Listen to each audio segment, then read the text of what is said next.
रागिनी, तुमने आज मेरी नीली वाली शर्ट प्रेस नहीं की। आज हमारी कॉन्फ्रेंस मीटिंग थी। मुझे वही फॉर्मल शर्ट पहननी थी। अब क्या पहनकर जाऊं? शेखर ने कहा। वो कल बच्चों को पढ़ाते पढ़ाते आंख लग गई थी। फिर समय ही नहीं मिला। आप कुछ दूसरा पहन लो। रागिनी चाय पीते हुए बोली। हद करती हो। दूसरा क्यों पहनूं? मेरी इंपॉर्टेंट मीटिंग है।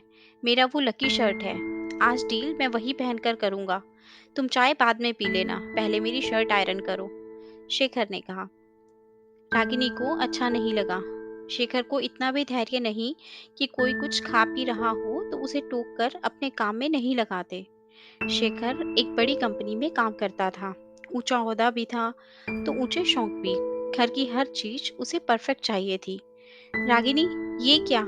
ये फाउंटेन शोपीस के पास इतनी धूल क्यों है? मेरे घर में साफ सफाई पसंद है मुझे। आज इसे साफ कर लेना। टाई को रुआब से बांधकर शेखर साहब पत्नी के लिए फरमान जारी करते हुए चले गए। रागिनी, मुझे वो डील मिल गई है। आज शाम को ऑफिस के कुछ दोस्त और बॉस घर पर आएंगे दावत के लिए। तुम 10-15 लोगों के हिसाब से खाने का अरेंजमेंट देख लेना। और ध्यान रहे, घर की साज सज्जा में कुछ भी कमी ना रहे।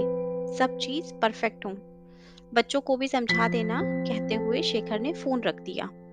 रागिनी जल्दी से खाने की तैयारियों में लग गई। एक तरफ बच्चों के मंथली एग्जाम्स थे, दूसरी तरफ पकवानों की लिस्ट भी थी। फटाफट हाथ चलाकर सब काम करने लगी। शाम होते होते वो बहुत थक गई थी। मम्मी, जल्दी से मुझे मैथ्स के सवाल समझा दो, कल पेपर है, बेटे अंकित ने कहा। बच्चों को पढ़ाने लगी, इतने में ही मेहमानों की दस्तक हुई। नमस्ते भाभी जी।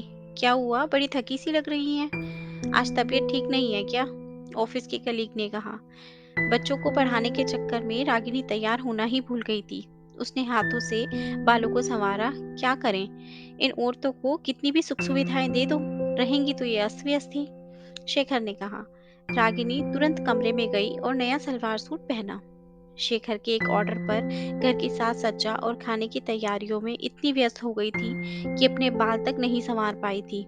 रागिनी ने मेहमानों की खूब अच्छे से आवभगत की। भाभी जी, मानना पड़ेगा, आपने घर की एक एक चीज अच्छे से मेंटेन करके रखी है। हर चीज A1 है। घर को निहारते हुए शेखर के दोस्त करण ने कहा। अरे, इसके बस की कहाँ है बात? ये करती ही क्या है? ये सब तो मैंने ऑर्डर करके मंगवाया है।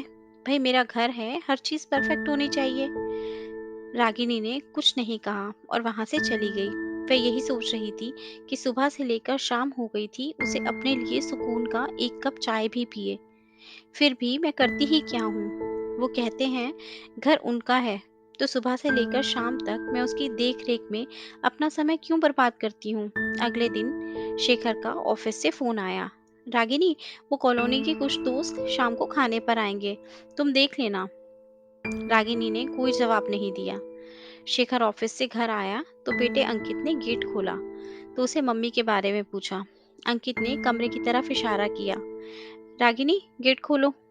शेखर ने दरवाजा खटखटाया। ये क्या रागिनी, तुम तैयार हो रही हो? तुमने अभी तक खाने की कोई तैयारी नहीं की। और बाहर हॉल में कितना सामान फैला पड़ा है, कौन करेगा ये सब? ये घर किसका है शेखर? मतलब, क्या कहना चाहती हो? यही कि ये घर किसका है, मेरा और किसका? तो बस जिसका घर है अब से वही काम करेगा। रागिनी आईने में खुद को देखते हुए बोली। क्या बकवास है रागिनी? शेखर गरजते हुए बोला। बकवास नहीं है शेखर, ये हकीकत है। वैसे भी मैं करती ही क्या हूँ? हर चीज तो तुम करते हो।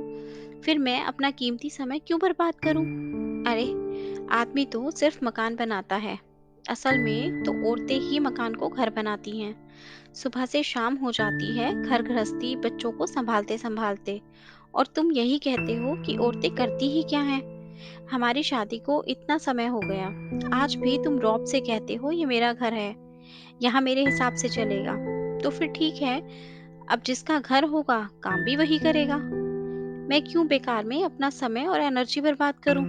अरे सुनो, आज तो मैं ठीक से तैयार हुई हूं ना, अस्त व्यस्त तो नहीं दिख रही? आईने में खुद को निहारते हुए रागिनी ने मुस्कुराते हुए कहा। शेखर की नजरें नीची हो गई। उसे अब अपने कहने पर पछतावा होने लगा। सॉरी रागिनी, मुझे कल तुम्हारे साथ ऐसा व्यवहार नहीं करना चाहिए था। तुमने सही कहा, असल में तो घर औरतें ही चलाती हैं। हम पुरुष तो बस पैसों से हर चीज को तोलते हैं। हकीकत में अगर तुम औरतें हमारा सहयोग ना करो तो एक दिन भी अच्छे से ना गुजरे। निस्वार्थ भाव से तुम अपने आप को समर्पित करती हो। अगर हो सके तो कल के लिए मुझे माफ करना, शेखर ने रागिनी से माफी मांगते हुए कहा। दोस्तों, आशा करती हूँ आपको ये कहानी अच्छी लगी होगी और जरूर कुछ नया सीखने को मिला होगा। आपका एक लाइक, शेयर और सब्सक्राइब हमें ऐसी ही और वीडियोस बनाने के लिए मोटिवेट करता है।